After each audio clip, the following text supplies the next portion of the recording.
Good morning, dear students. Let us start with another tutorial on differentiation. This is the last topic of differentiation chapter, even though it is an application of derivatives. Derivative की application है Rolle's theorem. Even though it is deleted also from the syllabus of 2020-21 because of the COVID-19 in order to reduce the syllabus. But it is very important to discuss Rolle's theorem with all of you. You must understand what is the meaning of Rolle's theorem and what are its application, right? Because CBSE itself says, okay, whatever that we have deleted, the student must know about this, even though it cannot be asked in examination for CBSE only. It may be asked in JEE and other entrance examination. So let us start with the Rolle's theorem, right? Rolle's theorem and LME theorem both are deleted from CBSE. Deleted means no question can be asked from this topic, but you have to learn what is the meaning of Rolle's theorem and LME theorem. Before going to the topic, do you remember मैंने आपको एक question दिया था in which we have to prove this, right? बहुत important question था, तो इसको discuss करते हैं हम.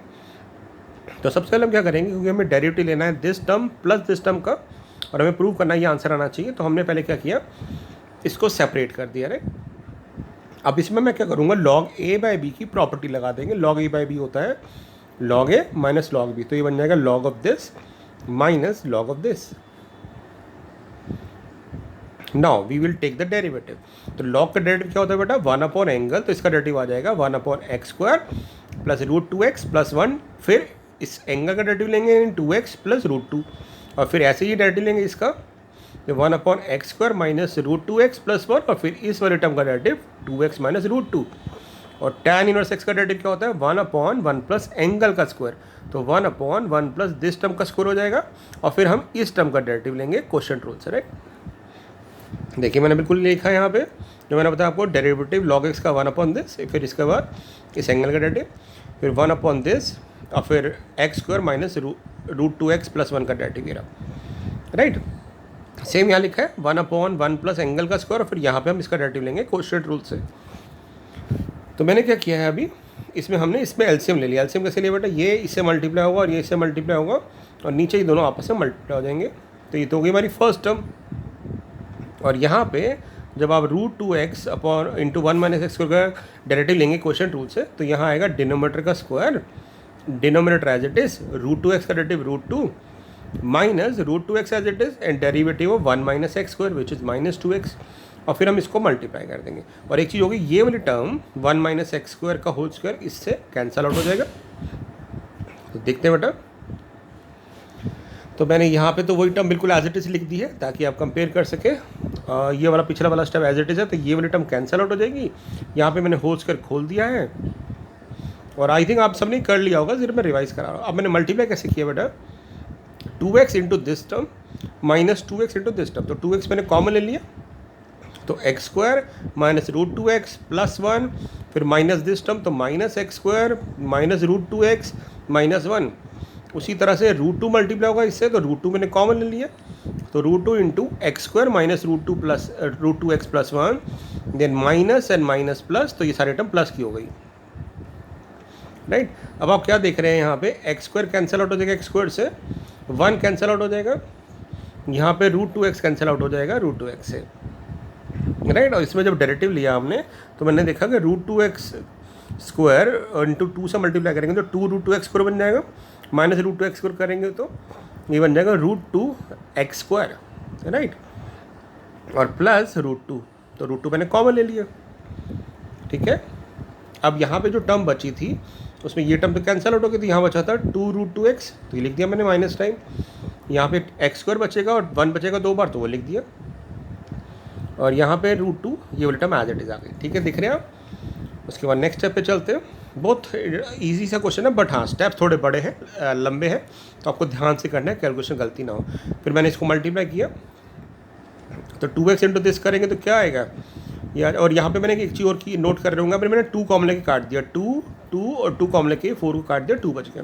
तो 1/2 √2x, और ये 2x है जो मल्टीप्लाई होगा √2x, तो बन जाएगा माइनस 2 √2x². यहाँ पे रूट टू एक्स स्क्वायर से मल्टीप्लाई होगा तो बन जाएगा रूट टू एक्स स्क्वायर, और रूट टू से मल्टीप्लाई होगा तो बन जाएगा टू रूट टू। ठीक है, तो यहाँ पे टू रूट टू आएगा। उसके बाद सॉरी 2 से मल्टीप्लाई कॉमन लेके काट चुके हैं तो 1 इंटू रूट टू आ जाएगा। ठीक है, अब उसके बाद हमने एलसीएम ले लिया, रूट टू कॉमन लेके कट रहा है, देखो रूट टू और ये रूट टू कट जाएगा, यहाँ पे रूट टू कॉमन लेके कट जाएगा, तो यहाँ पे बच गया आपके पास minus two x square plus x square minus x square plus 1, और यहाँ बच गया 1 प्लस एक्स स्क्वायर। एलसीएम लेंगे तो एक्स स्क्वायर से एक्स स्क्वायर कट जाएगा, 1 प्लस 1 2 बार आ जाएगा आपके पास, और आपके पास 2 और 2 से कैंसिल आउट हो जाएगा, तो यहाँ पे 2 आएगा ना, तो वो कैंसिल आउट हो जाएगा। उसके बाद ये 2 से 2 कैंसिल जाएगा, और हमारे पास ये प्रूव करना था। अब चलते हैं बेटा रोल्स थ्योरम पे। ये तो आपका पिछला क्वेश्चन था जो मैंने होमवर्क दिया था, और अभी तक आप कर चुके होंगे।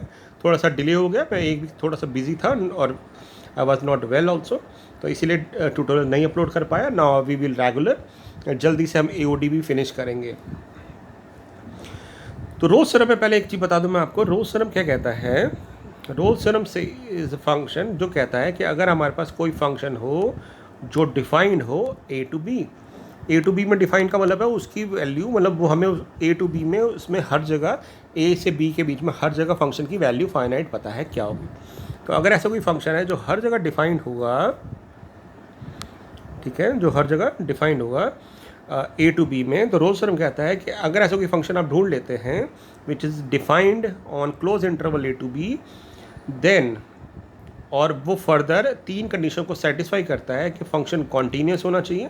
अभी मैं बताऊंगा फंक्शन कॉन्टीन्यूस हो, अगर फर्दर डिफाइन तो है, ये हमें पता है फंक्शन डिफाइंड है। अब A to B में हर जगह वो कॉन्टीन्यूस भी है, A to B open bracket में अगर वो डिफरेंशिएबल भी है, और f of A equal to f of B भी है। अगर ये 3 कंडीशन सेटिस्फाई हो रही हैं तो एक C जरूर आएगा बिटवीन A to B। मैं सिर्फ ओवरव्यू दे रहा हूँ, अभी मैं आपको क्लियरली इसको ग्राफ से इसका मीनिंग भी समझाऊंगा, डेफिनेशन भी लिखवाऊंगा, बट थोड़ा सा ओवरव्यू दे रहा हूँ कि अगर कोई फंक्शन डिफाइंड है विच इज़ कॉन्टीन्यूस समझते हैं ना, हर जगह उसकी वैल्यू फाइनाइट होगी। कॉन्टीन्यूस है इस इंटरवल में, डिफरेंशिएबल है open interval A to B में, और f of A equal to f of B है। इस फंक्शन में A पुट करने पर, फंक्शन में B पुट करने पर अगर सारी वैल्यू बराबर आ रही है तो एक C जरूर आएगा A और B के बीच में जिस पे डेरिवेटिव फंक्शन का 0 आएगा। ये रोल्स थ्योरम की एप्लीकेशन है, रोल्स थ्योरम का मीनिंग है। एक्चुअल में मीन वैल्यू थ्योरम और रोल्स थ्योरम 2 टॉपिक हैं जो डिलीटेड हुए हैं, बट इसको समझना जरूरी है, इसलिए मैं डिस्कस जरूर करूँगा।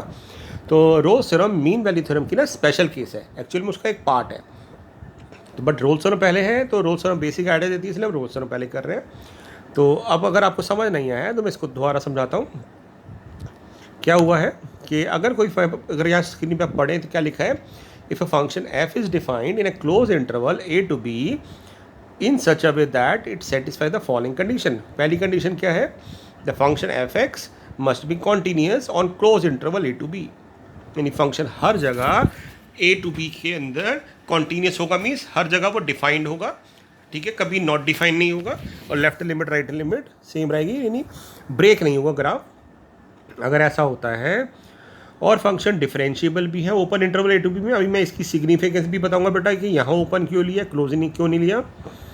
अगर फंक्शन डिफरेंशिएबल भी है और f of A equal to f of B है तो क्या होगा, देन देयर एग्जिस्ट, यहाँ पे देखिए थर्ड कंडीशन कि f of A f of B है, f डिफरेंशिएबल है, f कॉन्टीन्यूस है, then there exist at least one value of x which lies between A to B such that f dash equal to 0। एक value C की, एक value x की जरूर आएगी जो C से डिनोट कर रहे हैं, वो जो A और B के बीच में होगी, जिस पे डेरिवेटिव 0 होगा। एटलीस्ट वन, एक से ज़्यादा भी आ सकती है बट कम से कम एक जरूर होगी, राइट। तो ये तो हो गई रोल्स थ्योरम। और हमने आखिरी में लिखा है precisely if a function f is continuous on close interval and differentiable on open interval then there exist x equal to c in A to B such that f dash equal to 0। यही तो Rolle's theorem बोली मैंने कि Rolle's theorem क्या कहता है कि अगर कोई फंक्शन कॉन्टीन्यूस है क्लोज इंटरवल में, डिफरेंशिएबल है ओपन इंटरवल में A to B में, और f of A equal to f of B है, देन एक C जरूर आएगा जो A और B के बीच में होगा और जिस पे डेरिवेटिव 0 होगा। अब मैं आपको इसका ज्योमेट्रिकल इंटरप्रिटेशन बताता हूँ, क्या मतलब है इसका कहने का। कि देखिए बेटा, अभी हमने पढ़ा कि अगर कोई फंक्शन a टू b पे डिफाइन है, मान लेते हैं एक्स ए और एक्स बी, यहाँ पे दो x की वैल्यू है। एक तो सबसे इंपॉर्टेंट है कि फंक्शन की वैल्यू a पे और b पे बराबर है, यानी जो वैल्यू फंक्शन की a पे है वही b पे बराबर है।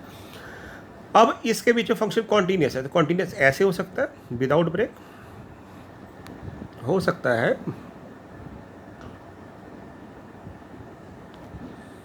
ऐसे हो गया, ठीक है ना, वैल्यू बराबर है, यानी ये जो वैल्यू a पे है वही वैल्यू b पे है फंक्शन की। तो अब एक बार देखें, जैसे मैं और भी कंडीशन बनेगी, मैं पहले इसको डिस्कस करता हूँ आपसे कि अगर फंक्शन की वैल्यू a पे और b पे बराबर है, इस पूरे इंटरवल में फंक्शन कॉन्टीन्यूस है, मीन्स बिना गैप के है, बिना गैप समझते हैं ना, हमने कॉन्टीन्यूस पढ़ा था, विदाउट एनी ब्रेक है, और हर जगह हम इसका स्लोप निकाल पा रहे हैं। स्लोप मतलब कोई पॉइंटेड एज नहीं आ रहा है, हर जगह डिफरेंशिएबल है a टू b में, और a और b है, तो एक c जरूर आएगा जिस पे डेरिवेटिव जीरो होगा। अब एक चीज़ बताइए बेटा, डेरिवेटिव क्या होता है? डेरिवेटिव होता है स्लोप, पढ़ा था हमने 11th। स्लोप होता है डेरिवेटिव, और अब मैंने मीनिंग भी बताया था, डेरिवेटिव का rate of change of quantity with respect to another, right. तो आप एक बार 11th क्लास में याद करो कि स्लोप हम ऐसे डिफाइन करते थे, m equal to tan theta, where theta is the angle which line makes with positive direction of X axis. तो अगर किसी लाइन का स्लोप जीरो हो जाएगा तो इसका मतलब क्या है? tan थीटा जीरो हो जाएगा, और tan थीटा जीरो का मतलब है थीटा जीरो हो जाएगा। इसका मतलब क्या हो जाएगा? ये लाइन कैसी हो जाएगी? ये लाइन हो जाएगी पैरेलल टू एक्स एक्सिस, यानी कोई भी लाइन अगर पैरेलल टू एक्स एक्सिस है तो उसका डेरिवेटिव जीरो होता है। तो अगर आप ध्यान से ग्राफ में देखें तो इस ग्राफ में जब ये ग्राफ ने टर्न लिया तो ऑब्वियसली एक पॉइंट जरूर आया ऐसा जिस पे डेरिवेटिव हमारा ज़ीरो है, और सी जो है वो ए और बी के बीच में आ रहा है।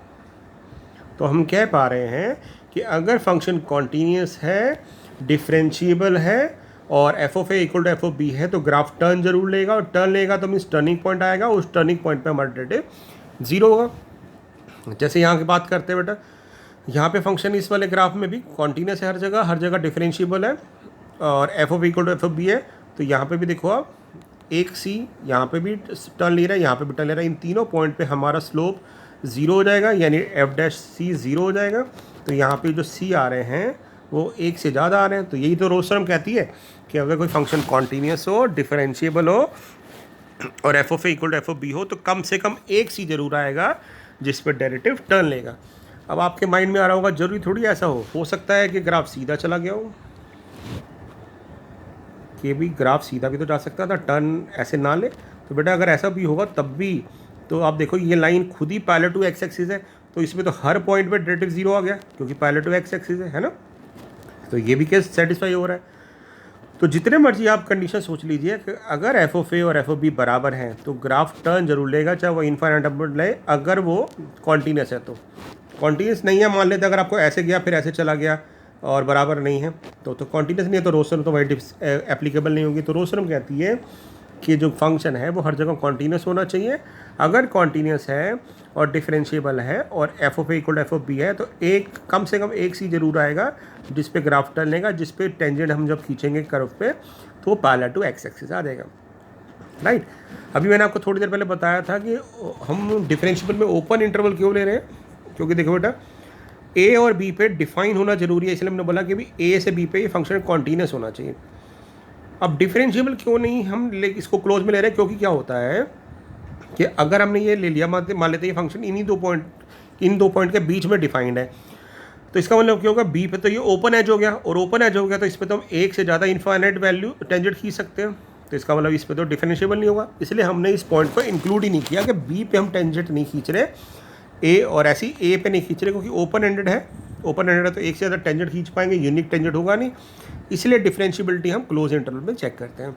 तो रोज थ्योरम का मीनिंग आपको समझ गया आ गया होगा। 3 कंडीशन होती है कि अगर फंक्शन डिफाइंड है ए टू बी पे, जिसमें फंक्शन कॉन्टीन्यूस है on close interval A to B, open interval A to B पे डिफरेंशिएबल है, और F of A equal to F of B है, तो एक सी जरूर आएगा, means at least one C is there which lies between A to B, जो A और बी के बीच में लाई करेगा, ओपन इंटरवल है, और जिस पे डेरिवेटिव जीरो होगा। ये इसकी एप्लीकेशन है, ठीक है। अब क्वेश्चन कैसे आते हैं, तो पहला क्वेश्चन हमने पढ़ा वेरीफाई रोज थ्योरम। मीन्स हमें रोल्स थ्योरम को वेरीफाई करना है। ठीक है, तो पहला स्टेप क्या होगा यहाँ पे? पहला स्टेप होगा कि हमें दिखाना है कि फंक्शन कॉन्टीन्यूस है।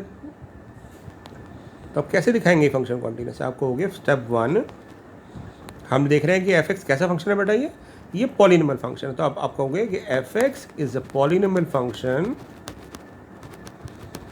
F x is a polynomial function which is defined everywhere. So हमें यहाँ प्रूव करके नहीं दिखाना है, क्योंकि हमें पता है पॉलिनोमियल है और पॉलिनोमियल फंक्शन हर जगह कॉन्टीन्यूस होते हैं। तो f x is a polynomial function, so f x is continuous on, कहाँ कॉन्टीन्यूस है? 1 to 3 क्लोज इंटरवल पे। स्टेप 2 की बात करते हैं। अब आप देखो पॉलिनोमियल फंक्शन है, आप इसका डेरिवेटिव निकाल पाओगे। इसका डेरिवेटिव क्या आएगा? एफ एक्स का, एफ एक्स का डेरिवेटिव आएगा 2x एक्स स्क्वायर का -4। अब ये जो फंक्शन आया डेरिवेटिव, ये भी तो हर जगह फाइनाइट है। इस इंटरवल पे कहीं भी आप इसकी इंटरवल की कोई वैल्यू पुट करो x की, तो ये आपको हर जगह फाइनाइट वैल्यू दे रहा है। तो मतलब आप डेरिवेटिव निकाल पा रहे हो। तो आपको इसका मतलब हो गया F x is differentiable on 1 to 3, 1 से लेके 3 तक डिफरेंशिएबल भी है। स्टेप 3 क्या होता है? स्टेप 3 होता था फंक्शन में हम a पुट करते हैं, a होता है ये पॉइंट और b होता है ये पॉइंट। तो f1 पुट करेंगे, तो जैसे इसमें 1 पुट करेंगे तो क्या आएगा? 1 का स्क्वायर 1 -4 + 3, तो 4 - 4 0 आ रहा है। 3 पुट करते हैं तो 3 का स्क्वायर 9 -12 + 3, 12 - 12 0 आ रहा है। F of A equal to F of B हो गया। अब हम क्या देख रहे हैं? रोल्स थ्योरम की सारी कंडीशन सेटिस्फाई हो रही है। कौन कौन सी सारी कंडीशन सेटिस्फाई हो रही है? कि फंक्शन कॉन्टीन्यूस भी है, डिफरेंशिएबल भी है और F of A equal to F of B भी है। तो अगर सारी कंडीशन सेटिस्फाई होती है तो क्या कहती है Rolle's theorem? Then there exist, वो स्टेटमेंट लिख देंगे हम। देन ये सिंबल बना देते हैं, इसका मतलब होता है there exist. Then there exist a real number c, या at least a real number c, C such that f dash c equal to 0, जिस पे डेरिवेटिव 0 होगा। तो हम डेरिवेटिव निकाल लेते हैं। इसका डेरिवेटिव क्या आएगा? देखिए इसका डेरिवेटिव आया था 2x - 4, तो हम 2c - 4 लिख सकते हैं x की जगह।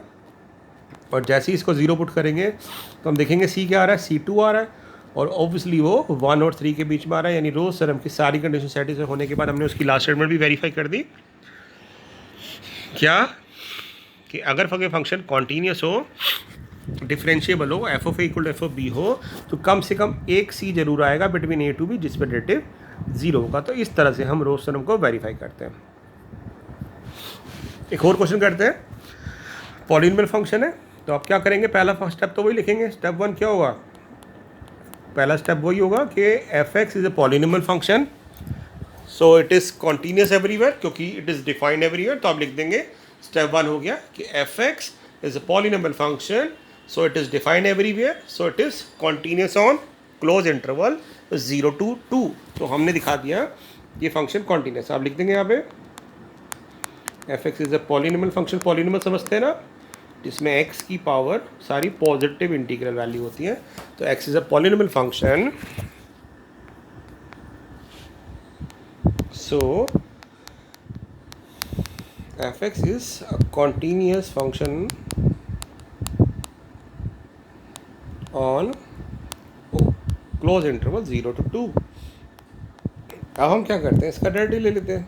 आप चाहो तो इसको पहले ओपन कर दो, तो ओपन कैसे? फिर डेरिवेटिव ले लेते हैं ताकि पॉलिनोमियल बना दे। तो x - 1 x - 2 को जब मल्टीप्लाई करेंगे तो क्या आ जाएगा? x² - 3x + 2, और फिर x से मल्टीप्लाई कर देंगे तो आ जाएगा x³ - 3x² + 2x।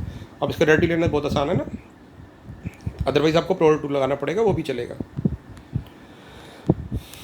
ये हमने डेरिवेटिव ले लिया इसका, x³ का डेरिवेटिव 3x² 3x² का 6x और +2। अब ये भी पॉलिनोमियल हो गया, ये भी हर जगह डिफाइंड है।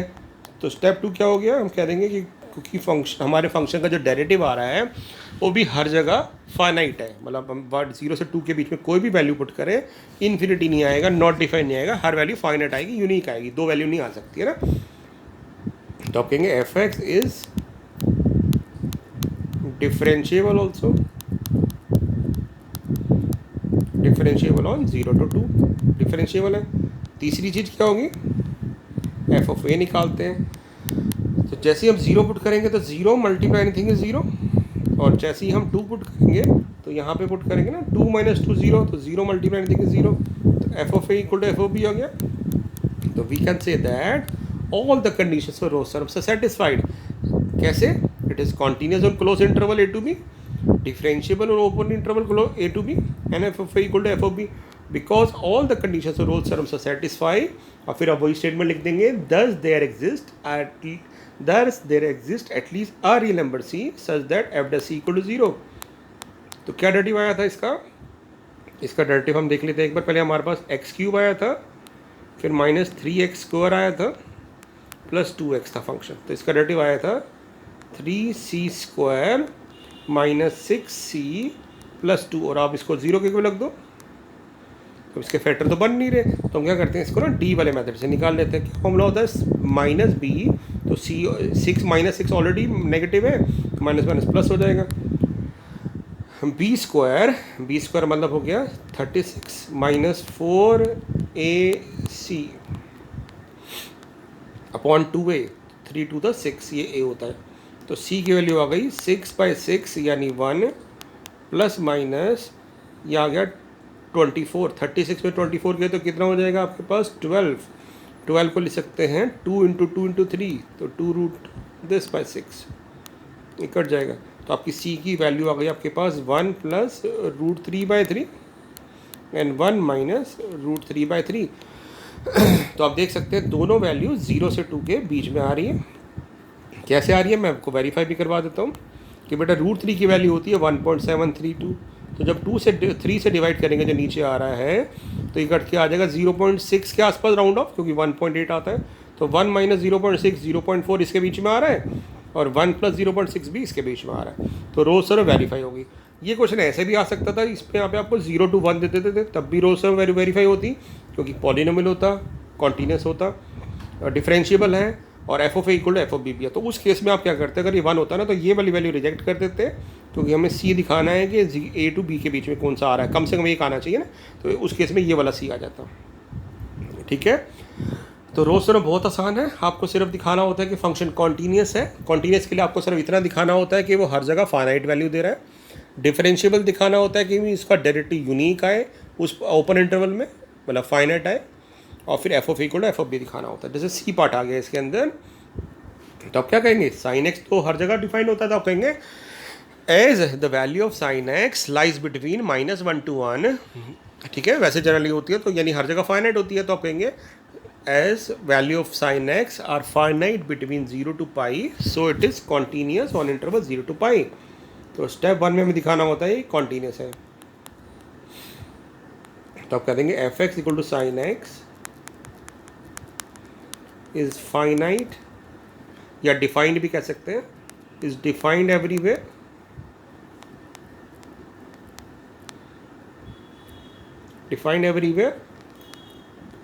on 0 to π, so it is continuous। पहला पार्ट तो ये होता है, हमें दिखाना होता है कि भी रीज़न देना होता है कॉन्टीन्यूस क्यों है, तो कह देंगे it is continuous on 0 to π closed interval. Step 2 क्या होता है, स्टेप 2 में देखना होता है इसका डेरिवेटिव क्या आएगा। तो ऑब्वियसली साइन एक्स का डेरिवेटिव तो आपको पता है क्या होता है, साइन एक्स का डेरिवेटिव होता है कॉस एक्स। अब ये भी -1 से 1 वैल्यू देता है, तो यानी ये भी हर जगह फाइनाइट वैल्यू है, तो आप क्या देंगे, इसका मतलब हो गया कि एफ एक्स इज डिफरेंशिएबल, ये फंक्शन हमारा डिफरेंशिएबल है। कहाँ पे, ओपन इंटरवल 0 to π पे। और उसके बाद स्टेप 3 दिखाते हैं। स्टेप 3 क्या होता है, स्टेप 3 होता है एफ ऑफ ए यानी एफ ऑफ 0 निकालेंगे, तो आ जाएगा साइन 0, और साइन 0 तो 0 होता है। एफ ऑफ बी यानी एफ ऑफ पाई निकालेंगे, फंक्शन में पाई पुट करेंगे तो साइन 180 भी 0 होता है। F of A equal to F of b आ गया, रोज सर्म की सारी कंडीशन सेटिस्फाई हो गई कि कॉन्टीन्यूस भी है, डिफरेंशिएबल भी है, f of A equal to F of B भी है। So thus there exist at least a real number C such that F dash c equal to 0। तो एफ डैश सी हमारे पास कॉस सी आया था, कॉस सी को 0 के को लग देंगे। अब आप बताओ कॉस सी 0 कब होता है, कॉस सी 0 होता है जब कॉस 90 होता है। तो सी की वैल्यू π/2 आ गई। हमें तो और भी वैल्यू होती है बट हमें इसके इंटरवल के बीच में देखना है, तो कहेंगे 90 डिग्री आ गई जो 0 से 180 के बीच में आ रहे हैं।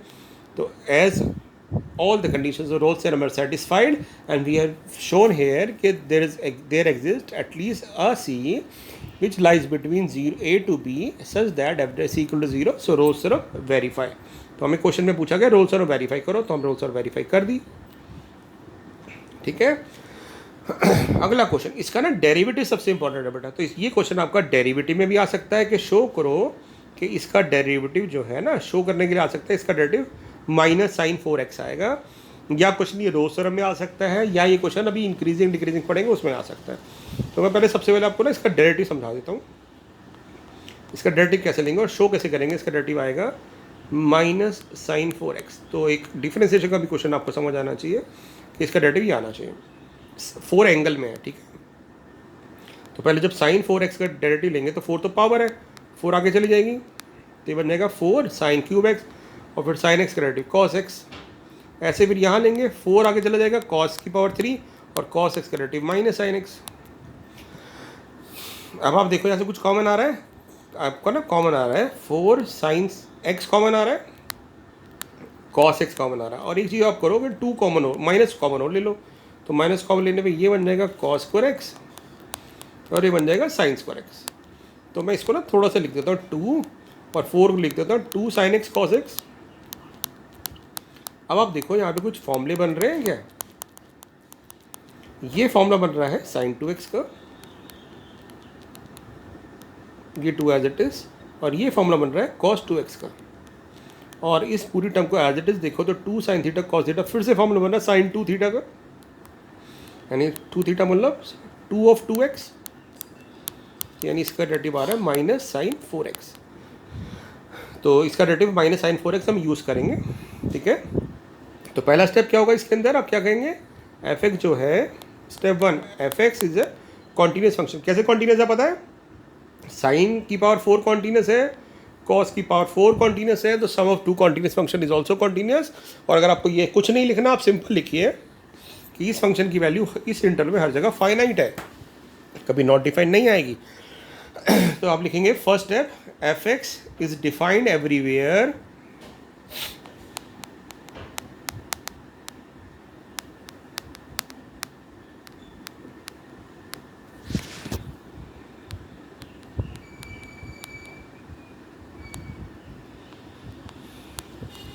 on 0 to π/2, so f(x) is continuous on 0 to π/2, तो कॉन्टीन्यूस आ गया। सेकंड स्टेप, इसका डेरिवेटिव लेंगे, इसका डेरिवेटिव अभी मैंने करके दिखा दिया, वैसे करके दिखा देंगे, -sin4x आ जाएगा। अब sin थीटा तो हर जगह फाइनाइट होता है, तो इसका मतलब डेरिवेटिव में हर जगह यूनिक वैल्यू आएगी, ऐसा कभी हो नहीं सकता कि डिफरेंट वैल्यूज आए। तो आप कहेंगे इसका मतलब हो गया f(x) is differentiable also on 0 to π/2। अब आप पुट करोगे f(a), यानी f फंक्शन में 0 पुट करोगे, तो sin 0 0 cos 0 1, तो आपका आंसर आ गया 1। अब आप π/2 पुट करोगे तो sin 90 1, तो 1 की पावर 4 1, cos 90 0, 0 की पावर 4 0, तो 1 आ जाएगा सम करके। तो f(f) = f(b) आ गया। रोल्स थ्योरम की सारी कंडीशन सेटिस्फाई हो गई, कॉन्टीन्यूस हो गया, डिफरेंशिएबल हो गया, और f(f) = f(b) आ गया। तो इसका मतलब क्या हो गया, all the conditions of Rolle's theorem are satisfied, thus there exists at least a real number c such that f dash c = 0। तो जो sin 4 से आया है वो 0 पुट कर देंगे। अब sin थीटा 0 कब होता है, sin थीटा 0 होता है 0 पे, sin थीटा 0 होता है 0 पे, पाई पे, 2 पाई पे, इस तरह सारी वैल्यू चलती हैं। तो c क्या हो जाएगा, 0/4, π/4, 2π/4 एंड सो ऑन। तो हमें तो कम से कम एक वैल्यू ढूंढनी है जो c की वैल्यू आई जो इसके बीच में है, तो ये आ रही है। तो हम कह सकते हैं कि c जो है एक वैल्यू π/4 आ गई, तो इस इंटरवल के बीच में आ रही है, और हमने रोल्स थ्योरम वेरीफाई कर दी। रोल्स थ्योरम यही तो कहती है ना कि अगर कोई फंक्शन कॉन्टीन्यूस हो जाए, डिफरेंशिएबल हो जाए, f(a) = f(b) है, तो कम से कम एक c जरूर आएगा जिस पर डेरिवेटिव 0 होगा। ओके अब इन क्वेश्चन को फटाफट करते हैं बेटा। एक्सपोनेंशियल फंक्शन आपके को पता है क्या होते हैं? एक्सपोनेंशियल फंक्शन ना हर जगह डिफाइन होते हैं, कभी नॉट डिफाइन नहीं होते, हर पास वैल्यू के लिए डिफाइन होते हैं। तो हम सीधा स्टेप करेंगे, पहला स्टेप हो जाएगा F x is exponential function, it is defined everywhere on -1 to 1, so it is continuous. पहला स्टेप हो गया, ये कॉन्टीन्यूस है। अब लिख देंगे so it is continuous on -1 to 1। अब आप इसका डेरिवेटिव लो, क्या डेरिवेटिव आता है इसका? एक्सपोनेंशियल का डेरिवेटिव तो खुद होता है, तो ये आ जाएगा 1 - x² into derivative it's angle. तो 0 का डेरिवेटिव 0, सॉरी 1 का डेरिवेटिव 0 और -x² का डेरिवेटिव -2x। अब ये भी बेटा हर जगह डिफाइंड है और ये भी हर जगह डिफाइंड है इसी इंटरवल पे। मैंने -1 से 1 कुछ भी पुट करोगे तो आपकी कभी वैल्यू नॉट डिफाइंड तो नहीं आएगी ना, और कभी यूनिक वैल्यू ही आएगी हमेशा। तो इसको कह देंगे so f x is differentiable on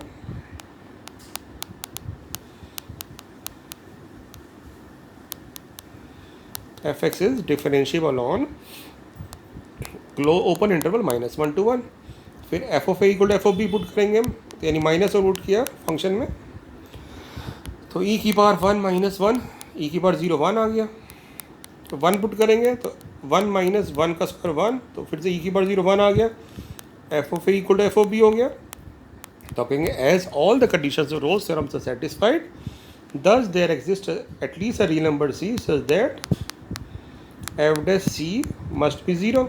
तो हमने ये डेरिवेटिव निकाला था, इसको 0 के भी रख देंगे। अब दो टर्म का प्रोडक्ट 0 है, तो या तो ये 0 होगा या फिर ये 0 होगा।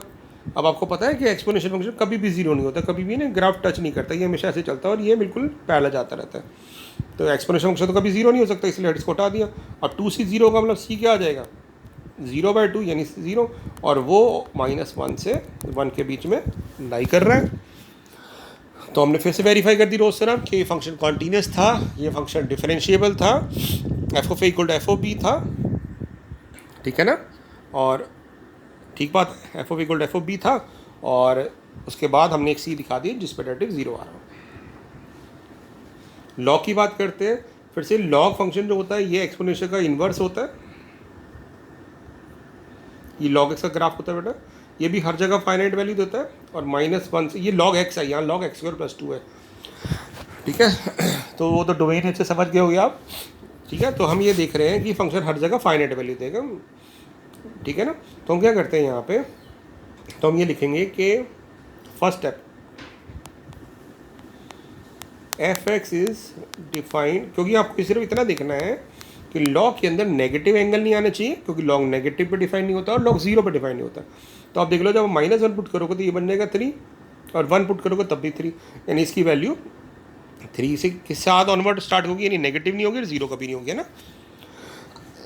तो हम क्या करते हैं, हम लिखेंगे F x is defined on -1 to 1, so f x is continuous on -1 to 1। अब हम इसका डेरिवेटिव ले लेते हैं। तो लॉग का डेरिवेटिव होता है 1 एंगल, तो 1/x² + 2 इंटू 2x, क्योंकि इसके बाद एंगल का डेरिवेटिव लेंगे, और log 3 का डेरिवेटिव 0 हो गया। अब ये फंक्शन भी हर जगह फाइनाइट है, क्योंकि डिनोमिनेटर कभी 0 नहीं दे रहा, क्योंकि रेशनल फंक्शन डिफाइंड कहाँ नहीं होते, जहाँ पे डिनोमिनेटर वाली टर्म 0 हो, बट डिनोमिनेटर कभी 0 नहीं होगा इस इंटरवल पे। तो आप कहेंगे F x is differentiable also, F x is differentiable on -1 to 1।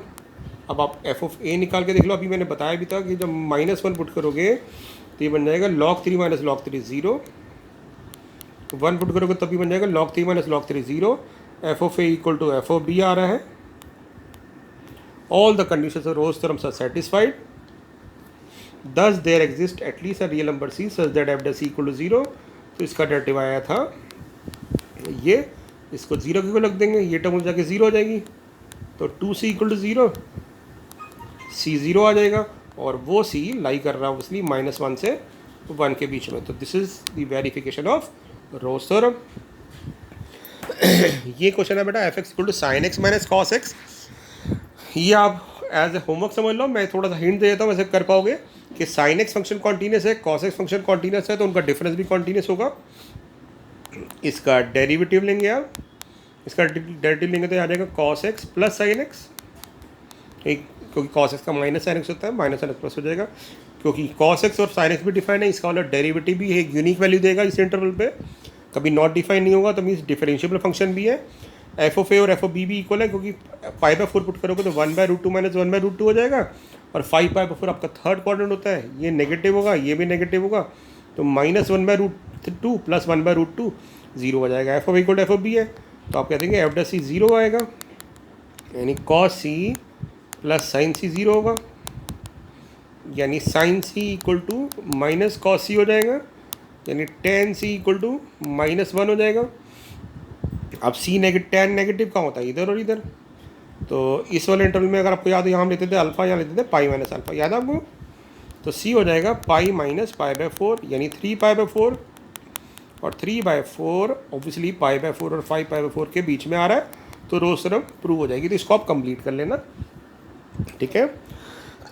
Same question ये है, sine x minus sine 2x, sine x भी कॉन्टीन्यूस फंक्शन है, साइन 2x भी कॉन्टीन्यूस फंक्शन है, तो उनका डिफरेंस भी कॉन्टीन्यूस होगा।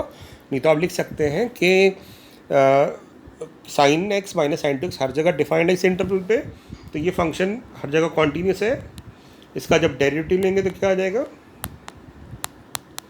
इसका डेरिवेटिव हो जाएगा कॉस एक्स, इसका डेरिवेटिव हो जाएगा 2 cos 2x, ये भी फाइनाइट है, ये भी फाइनाइट है, इसका मतलब डिफरेंशिएबल भी होगा, क्योंकि डेरिवेटिव यूनिक वैल्यू देगा।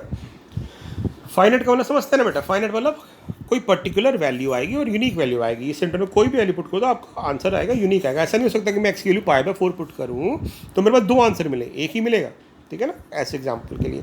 तो फंक्शन डिफरेंशिएबल भी है, f of A equal to F of B है, तो आपको साइन 0 माइनस साइन 0 0 आ गया, फिर 2π पुट किया तो साइन n/π 0 होता था, साइन 2π 0, साइन 4π 0, तो f of equal to F of B भी आ रहा है। तो रोल्स थ्योरम की जो कंडीशन होती है, कॉन्टीन्यूस होना चाहिए, डिफरेंशिएबल होना चाहिए, f of equal to F of b, सारी कंडीशन सेटिस्फाई हो रही है, तो आप कह देंगे एफ डैश सी 0 होगा। तो जब इसको सॉल्व करेंगे तो आ जाएगा कॉस सी माइनस, इसमें ना आप क्या करना, cos 2θ का फॉर्मूला लगा देना, क्या होता है 2 cos square c minus 1 equal to 0। अब आपकी क्वाड्रेटिक बन गई, तो ये बन गई 4 cos स्क्वायर सी, ठीक है, माइनस cos सी प्लस 2 तक -2 इक्वल टू 0 हो जाएगा। तो cos सी की वैल्यू ना यहाँ से आ जाएगी बेटा, कैसे निकालेंगे, वो डी वाले मेथड से, तो 1 प्लस माइनस बी स्क्वायर मतलब 1, और ये आ जाएगा 4 तो 4 चौके 16 दूनी 32 प्लस 32 अपॉन 8। तो cos सी की वैल्यू जो आएगी वो आ जाएगी 1 प्लस माइनस √33 अपॉन 8। तो आपको सर इतना दिखाना है, ये 1 से छोटा है, ऑब्वियसली 1 से छोटा आ रहा है, क्योंकि √33 जो होता है वो अराउंड 6.6 समथिंग, क्योंकि देखो 6 का जो रूट होता है, 36 का जो रूट होता है 6 होता है, तो यानी ये पार्ट आपका आंसर 5 पॉइंट समथिंग देगा। तो 5 + 1 यानी 6 के आसपास आएगा अपॉन 8। तो आप कह देंगे सी जो है वो cos inverse of 1 plus minus √33/8 आ रहा है, और वो वैल्यू ऑब्वियसली 0 से 2π के बीच में आ रही है, क्योंकि प्लस और माइनस दोनों केस में वो 8 से छोटा होगा, इसलिए वो इसके बीच में लाई करेगा। ये जो 2 क्वेश्चन है ये सिर्फ कंसेप्चुअल बेस्ड क्वेश्चन है बेटा, थोड़े ट्रिकी से हैं, इस पर थोड़ा सा एक्स्ट्रा नॉलेज की ज़रूरत होगी। एक बार देख लीजिए क्या है, देखो मैं आपको वैसे समझा देता हूँ फटाफट। आप क्या लिखेंगे, फर्स्ट वाला जो पार्ट है ये वाला, आप लिखेंगे x माइनस ए की power m, x minus b की पावर n। अब ध्यान से देखो m और n तो पॉजिटिव इंटीजर है, और पॉजिटिव इंटीजर का मतलब पावर पॉजिटिव है, तो पावर पॉजिटिव है, इसका मतलब क्या होगा, ये हो गए पॉलिनोमियल फंक्शंस। तो पॉलिनोमियल फंक्शंस क्या होते हैं, कॉन्टिन्यूस होते हैं। तो आप इतना ही रीजन लिखेंगे, being the powers of x minus a and x minus b are positive, so these are polynomial function, and so it is defined everywhere on a to b, so it means they are continuous everywhere। अब हम चलते हैं इसके derivative पे। इसका derivative क्या आएगा, product 2 लगेगा, तो x माइनस ए की पावर m, यहाँ पे n आगे चला जाएगा, x माइनस बी की पावर n माइनस 1, और फिर x माइनस बी का डेरिवेटिव 1, फिर x माइनस बी की power n as it is रहेगी, वहाँ पे m आगे चला जाएगा, x माइनस ए की पावर m माइनस 1। अब इसको सिंप्लीफाई करने के लिए x माइनस ए की पावर m माइनस 1 और x माइनस बी की पावर n माइनस 1 ना हम कॉमन ले लेते हैं, तो यहाँ बच जाएगा n into x minus a plus m into x minus B.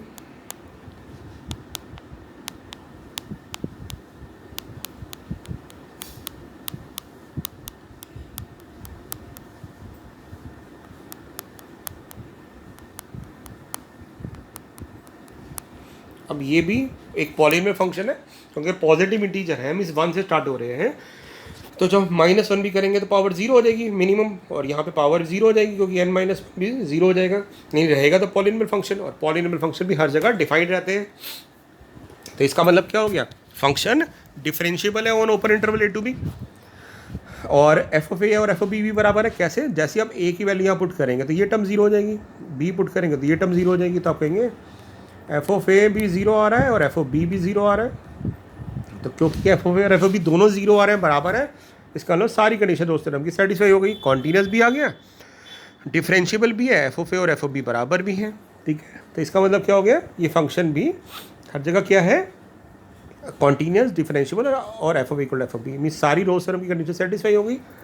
तो एक सी जरूर होगा, so thus there exist at least one real number C such that, क्या होगा, at least one real number C such that F dash equal to 0।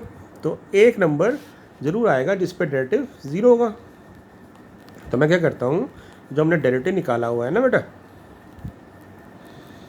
इसी में put कर देता हूँ। तो हम क्या करते हैं, हम यहाँ पे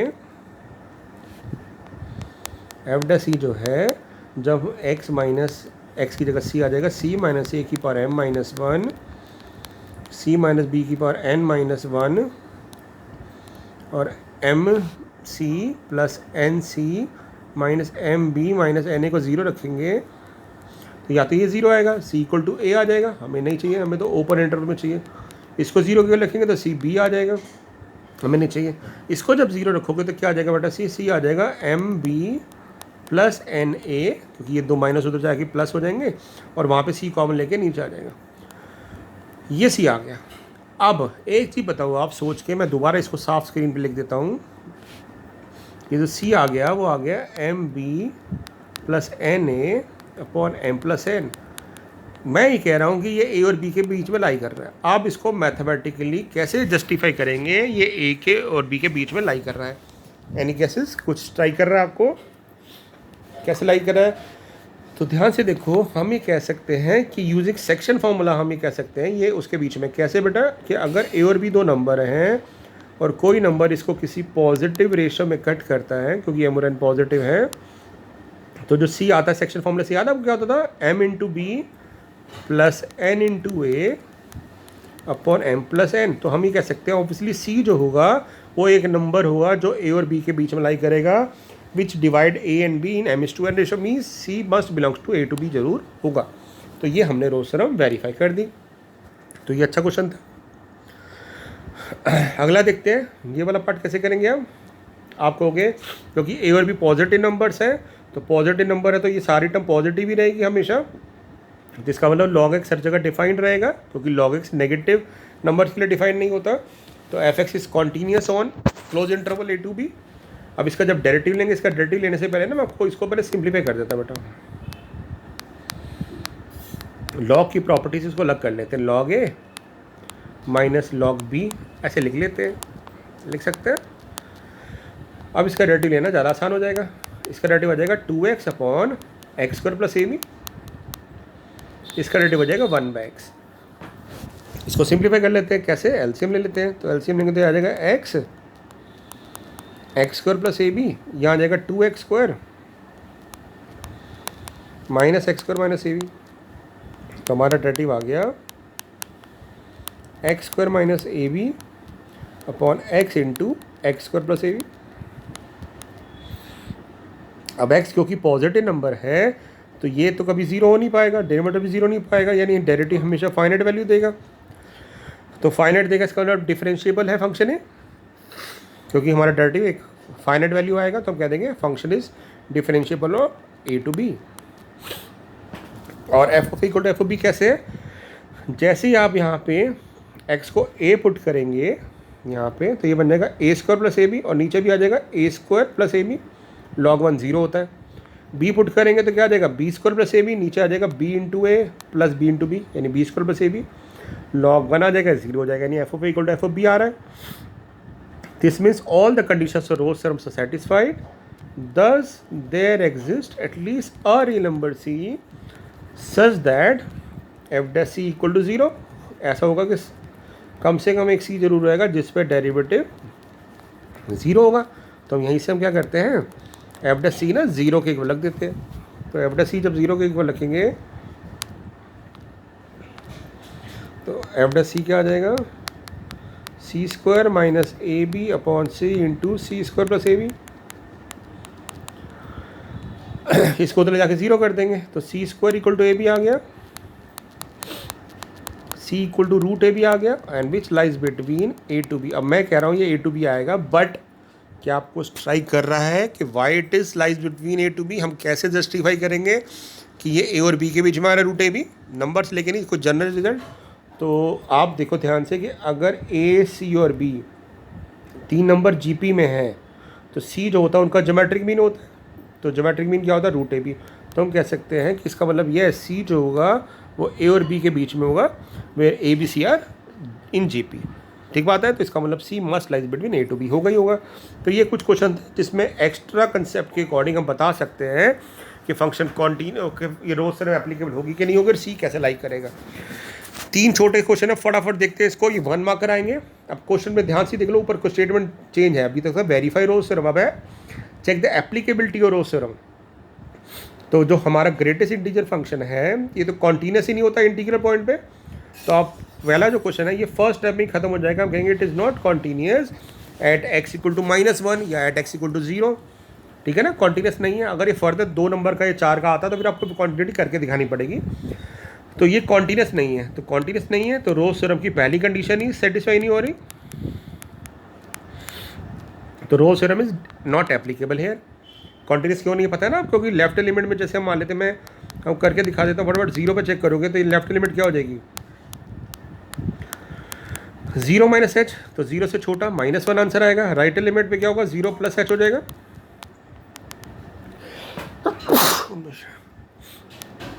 एच एन टेंस टू 0 तो यहाँ पे आपका 0 आ जाएगा. लेफ्ट एलिमेंट राइट एलिमेंट बराबर नहीं है तो फंक्शन कॉन्टीन्यूस नहीं है. इसका मतलब फंक्शन कॉन्टीन्यूस नहीं है तो छोड़ देंगे. मॉडुलस फंक्शन कॉन्टीन्यूस है -1 to 1, बट आपको याद होगा ये 0 पे डिफरेंशिएबल नहीं होता. हमने डेरिवेटिव वाले टॉपिक में किया हुआ है. तो आप कह देंगे function is continuous on -1 to 1 but f x is not differentiable on -1 to 1 because it is not differentiable at x equal to 0. क्योंकि मॉड एक्स का ग्राफ ना ऐसे बनता है बेटा. तो 0 पे एक से ज़्यादा टेंजेंट आ जाते हैं क्योंकि ये पॉइंटेड आ गया. तो ये डिफरेंशिएबल नहीं है. तो इसका सेकंड स्टेप रोल्स थ्योरम का गायब हो गया, मतलब वो एप्लीकेबल नहीं होगा, इसलिए Rolle's theorem is not applicable. तीसरा स्टेप, ये पॉलीनोमियल फंक्शन है, कॉन्टीन्यूस होगा. पॉलीनोमियल है तो इसका डेरिवेटिव 2x आएगा. ये भी पॉलीनोमियल है तो डिफरेंशिएबल भी है. बट यहाँ पे तीसरी कंडीशन सेटिस्फाई नहीं हो रही. कौन सी तीसरी condition, F of A put करने पे हमारा आंसर आ रहा है 0, है ना, क्योंकि 1 - 1 पुट करने पे क्या आ जाएगा. ओके यहाँ तो देखें -1 पुट करने पे आ रहा है हमारे पास, तो रोज थ्योरम तो हो रहा है सेटिस्फाई. तो ये रोज थ्योरम सेटिस्फाई हो रही है ना, क्योंकि पॉलीनोमियल भी है और डिफरेंशिएबल भी है. ठीक बात, क्योंकि और डिफरेंशिएबल भी है क्योंकि 2x आ रहा है और इसमें -1 पुट करने पे -1 का स्क्वायर 1 0 आ रहा है और 1 पुट करने पे भी 0 आ रहा है. तो इसमें सारी कंडीशन सेटिस्फाई हो रही है. तो रोज थ्योरम वेरीफाई हो रही है. तो एफ डैश सी 0 पुट करेंगे तो सी 0 आ जाएगा, विच लाइज बिटवीन दिस. हालांकि मेरे को ये क्वेश्चन एक ऐसा बनाना था जिस पे सेटिस्फाई ना करे, तो आप इसको ना x³ - 1 ले लो. तो ये पॉलीनोमियल फंक्शन कॉन्टीन्यूस है, डिफरेंशिएबल है, बट ये continuous f of equal to F of b नहीं है क्योंकि -1 पुट करने पे -2 आ रहा है और 1 पुट करने पे 0 आ रहा है. तो ऐसा भी हो सकता है कोई क्वेश्चन फर्स्ट कंडीशन पे गायब हो जाए, कोई सेकंड में, कोई थर्ड में. तो बेसिकली मुझे एक क्वेश्चन बताना था जिसमें तीनों कंडीशन पे क्वेश्चन रिमूव हो सकता है, एप्लीकेबिलिटी ना बने. ठीक है, तो अब चलते हैं अगले वाले क्वेश्चन पे. Last 2 questions then it is over. यही क्वेश्चन बेटा ऐसे बन सकता है कि ना, using Rolle's theorem find a points on the curve at which tangent is parallel to x axis. यानी इनडायरेक्ट में पूछ रहा है कि सी बताओ जिस पे डेरिवेटिव 0 आएगा. तब क्या कहेंगे, फंक्शन x² है, पॉलीनोमियल फंक्शन है, कॉन्टीन्यूस है, ऑन -2 to 2 इसका डेरिवेटिव निकालेंगे, इसका डेरिवेटिव आ जाएगा 2x। 2x भी हर जगह डिफाइंड है क्योंकि पॉलिनोमियल फंक्शन है, so it is differentiable. F of a और एफ ऑफ बी बराबर आ रहे हैं 4। So all the conditions for Rolle's सम्स are satisfied, thus there exist a real number C such that f the c equal to 0, यानी 2c equal to 0 होगा, तो c 0 आ जाएगा, विच लाइज बिटवीन -2 to 2। तो ये हमारा x हो गया। तो अगर x 0 हो गया तो y क्या हो जाएगा, x स्क्वायर था, तो y भी 0 का स्क्वायर 0 हो जाएगा। तो इसका मतलब होगा कि 0,0 is the point, 0,0 is the point at which the curve where the tangent is parallel to x. यानी जब भी आप इस कर्व पे, मैं आपको दिखाता हूँ, ये आपको y equal to x square है, ये मान लेते हैं -2 पे डिफाइन है और 2 पे डिफाइन है। तो इस पूरे कर्व पे कहाँ पे ऐसा होगा, टेंजेंट जब खींचेंगे पैरेलल टू एक्स एक्सिस होगा तो कहेंगे 0 पे, यानी ये खुद ही जो टेंजेंट होगा पैरेलल टू एक्स एक्सिस होगा। तो ये क्वेश्चन पूछा गया था। Last question, very important question. यहाँ पे बोला है कि यहाँ पे फंक्शन है ये वाला जिसमें रोज टर्म होल्ड हो रही है, यानी वो कह रहा है होल्ड हो रही है मीन्स कॉन्टीन्यूस है ये फंक्शन, डिफरेंशिएबल है ये फंक्शन, और F of A equal to F of B है, और सी ये आ रहा है। तो हमें पी और क्यू की वैल्यू चाहिए, ठीक है। तो हम पहले एक तो कंडीशन लगा देंगे कि रोज टर्म अगर सेटिस्फाई हो रही तो एफ ऑफ 1 और एफ ऑफ 3 बराबर होगा। तो यहाँ पे क्या हो जाएगा, 1 पुट करेंगे तो 1 - 6 + p + q, मैंने ना 1 पुट कर दिया यहाँ पे। अब 3 पुट करेंगे तो 27, यहाँ 3 पुट करेंगे तो 954 + 3p + q, तो q से तो q कट जाएगा, इधर आ जाएगा -5p + p, इधर आ जाएगा -27 + 3p, ये उधर चला जाएगा तो 27 - 5 22 इक्वल टू 2p, तो p तो आ गया 11। अब हमें q निकालना है, तो यहाँ पे दिया हुआ है कि ये जो है c दिया हुआ है, तो इसका मतलब इस पॉइंट पे डेरिवेटिव 0 होगा। अब आप एक चीज़ चेक करोगे कि ना इसका जब डेरिवेटिव निकालेंगे तो आ जाएगा 3x² + 12x + p, तो इसमें c की वैल्यू ये पुट करने पे 0 आएगा, तो आप चेक करोगे 0 आ ही रहा होगा। तो फिर q कैसे निकालें, क्योंकि q तो इस पर डिपेंड ही नहीं कर रहा, तो हम कह देंगे कि q कोई भी वैल्यू हो सकती है। मेरी बात समझ पा रहे हैं कि मैंने क्या किया है, कॉन्टीन्यूस है, f of A equal to F of B भी है, ठीक है, क्योंकि f of A equal to F of b रखा तो हमारे पास p की वैल्यू आ गई 11। अब इसका डेरिवेटिव पे ये इस वैल्यू पे ये डेरिवेटिव 0 आएगा, तो इसमें पुट करके देख लेना ये 0 आ ही रहा होगा, यानी मतलब 11 मान के चलो, ये डेरिवेटिव पुट करने पे 0 आ ही रहा होगा। तो कहेंगे इसका मतलब होगा सी की वैल्यू सेटिस्फाई हो रही है, पी की वैल्यू सेटिस्फाई हो रही है, और क्योंकि दोनों ही कंडीशन में क्यू डिपेंड नहीं कर रहा, तो क्यू पे आंसर डिपेंड नहीं कर रहा, इसलिए Q can be any real number, ठीक है। हो सकता था क्यू यहाँ दे दे तो उस केस में क्यू इस रिलेशन से निकल जाता। तो ये एक इंपॉर्टेंट क्वेश्चन था। तो हमने रोज थ्योरम कंप्लीट कर लिए, तो इसको बेटा रिवाइज करिएगा। आपने कोई भी डाउट्स हो तो आप मुझसे अपने डाउट्स पूछ सकते हैं। मैं इस जितने भी क्वेश्चन हैं और इसके अलावा कोई और इंपॉर्टेंट क्वेश्चन होंगे तो उसके जो सॉल्व क्वेश्चन होंगे उसका लिंक अभी मैं थोड़ी देर में डिस्क्रिप्शन बॉक्स में डाल दूंगा। आप उन नोट्स को डाउनलोड कर सकते हैं ताकि एग्ज़ाम टाइम में आप नोट्स पढ़ सकें, ठीक है। फिर भी कोई डाउट हो तो आप मुझसे पूछ सकते हैं। Thank you so much.